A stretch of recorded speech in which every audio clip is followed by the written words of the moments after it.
India نے ان تمام باتوں کو بالائے طاق رکھتے ہوئے خفیہ طور پر اچانک پاکستان پر حملہ کیا.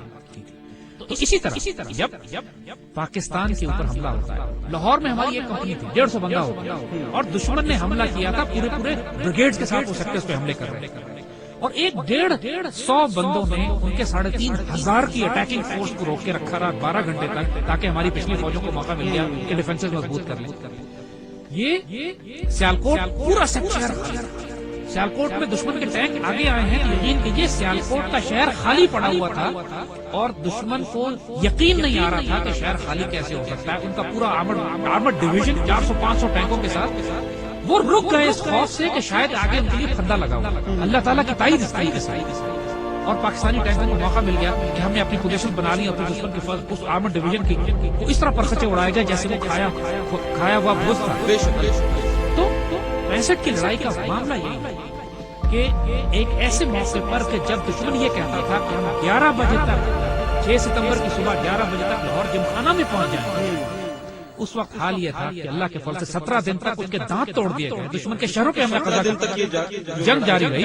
ہم نے دشمن کے اندر جا کے انڈیا کے اندر داخل ہو گئی پاکستان فوج. کھیم کرن کا قصبہ ہم نے قبضہ کر لیا.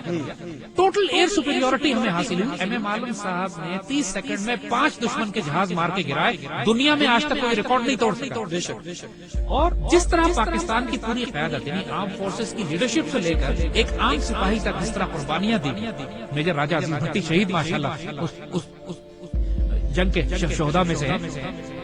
آپ کو واقعہ بتاتے ہیں، واقعات اگر آپ سنیں تو اس سے آپ کو اندازہ ہوگا کہ یہ 65 کی لڑائی کا یہ واقعہ 6 ستمبر کو کیوں ہم اتنے رومانٹک طریقے سے، اتنی محبت اور اتنے پیار سے، ایموشن سے، جذبات سے کیوں یاد کرتے ہیں. ایئر مارشل نور خان اس وقت چیف آف ایئر اسٹاف، اور پاکستان کے پاس بمبار طیاروں کی کمی ہو گئی، ہمیں بمباری کرنی تھی. تو پلان یہ بنایا گیا کہ C-130 ایئرکرافٹ، ٹرانسپورٹ ایئرکرافٹ جس کا کام کھانا سامان گندم ایمونیشن پہنچانا ہوتا ہے، C-130 کو استعمال کرتے ہیں بامبنگ. اور یہ ڈینجرس مشن تھے، کشمیر بھیجنا تھا اس میں. تو ایئر چیف نے نور خان صاحب کی دلیری اور جرأت دیکھی، یہی پہ لیڈنگ فرام دا فرنٹ جسے کہتے ہیں. انہوں نے کہا کہ یہ سارٹیز نہیں جائیں گی جب تک میں خود نہ دیکھ لوں کہ یہ کتنی خطرناک.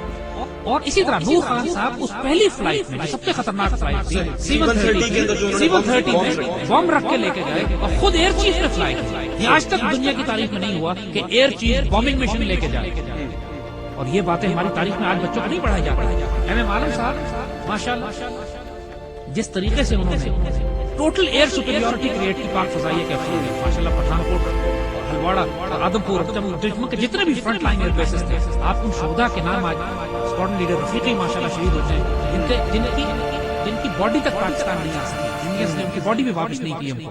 لیکن جس قسم کی ماشاءاللہ پاک فضائیہ کے کارنامے تھے. پاکستان نیوی کے پاس ایک سبمرین تھی غازی، اور اس سبمرین نے دشمن کا ناطقہ بند کیا ہوا.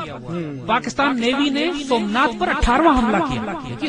دوارکا کے جو قلعہ ہے وہ سومناتھ کے نام سے تاریخ میں وہ علاقہ سومناتھ کا کہلاتا ہے. اسی لیے اس زمانے میں تاریخ ناول اور کتابیں لکھی گئی کہ سومناتھ پر محمود غزنوی کے 17 حملوں کے بعد یہ 18واں حملہ کیا گیا. اور پاکستان کی نیوی آگے بڑھ کر سمندروں میں گئی، دوارکا پہ گئی، دوارکا کے قلعے کو تباہ کیا بومنگ کر کے، فائرنگ کر کے، شیلنگ کر کے، اور پھر نکل کر واپس آئی.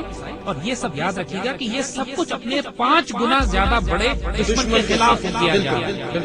اور اس وجہ سے جب آپ پاکستان کا دفاع کر سکے، دشمن کے آپ نے دانت توڑ دیے، اس کی فضائیہ کو تباہ کر دیا، آپ نے دوارکا تباہ کر دیا، دشمن کے علاقے پہ قبضہ کر لیا، اور پاکستان کا دفاع کر سکے، یہ بہت بڑی کامیابی ہے ہماری. اور ہمارا کبھی بھی ارادہ نہیں تھا اس وقت ہم دہلی کیپچر کر لے کے جا رہے ہیں. ہمارا اس وقت مقصد اپنا دفاع کرنا ہم نے کیا. اور 17 دن میں اللہ کے فضل سے پوری دنیا نے لوہا مانا ہماری فضائیہ کا، ہماری آرمی کا، ہماری نیوی کا اور قوم کا. 17 دن تک یہ قوم سیسا پلائی ہوئی. اور خاص کر